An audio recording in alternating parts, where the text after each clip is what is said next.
Hi, Matt with Flintscape here.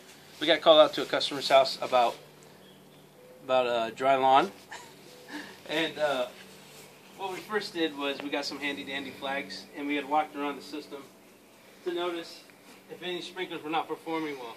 Well, as you walk with me, you can notice that I had flagged a couple sprinklers, because you notice some brown areas over here in a half moon shape.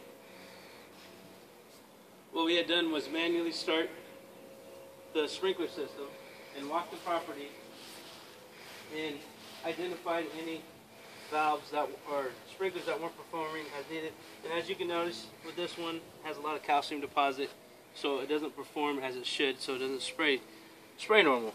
So while we were rocking the property today, we had flagged a couple more and noticed a couple of broken sprinklers.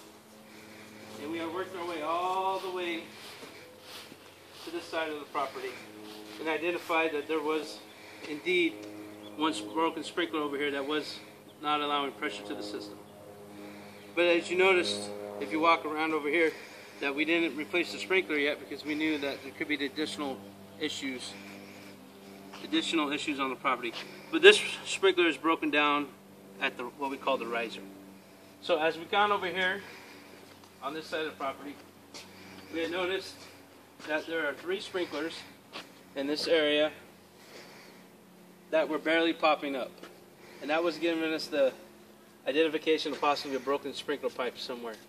So we allowed the system to run for about 5 minutes, and we noticed we were getting a large amount of water coming down the sidewalk, and if you pan down the street there, you can notice that we have definitely water going down the street. So we knew that possibly we could have a broken sprinkler line in this area, and if you shoot right over here, you can see the dead grass where the sprinklers weren't operating nicely. So what we had done, we had notified the homeowner, and we noticed that there was a huge amount of water coming through the ivy area, so we had to clear all this ivy out and try to chase the broken sprinkler. And once we had cleared the ivy out, we noticed that the water was coming from this area, and you've noticed that we've dug to locate. And what we noticed, we had found a broken sprinkler pipe underneath this broken sprinkler underneath this redwood line that over time that somebody has left and forgot, and you can see it's about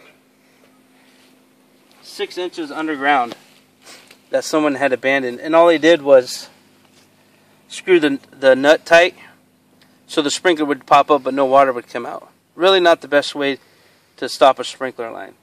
So the parts that we need to fix this, obviously the sprinkler's been abandoned, so we're not going to use it. So we're going to use a cap. And the tools that we used today were a round tip shovel.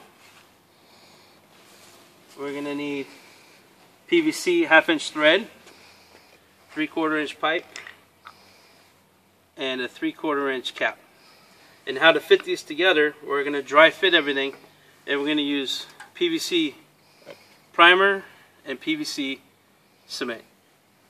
And to get the broken riser out, you need a T-handle tool that screws in and receives the broken riser out. And you'll also need PVC cutters,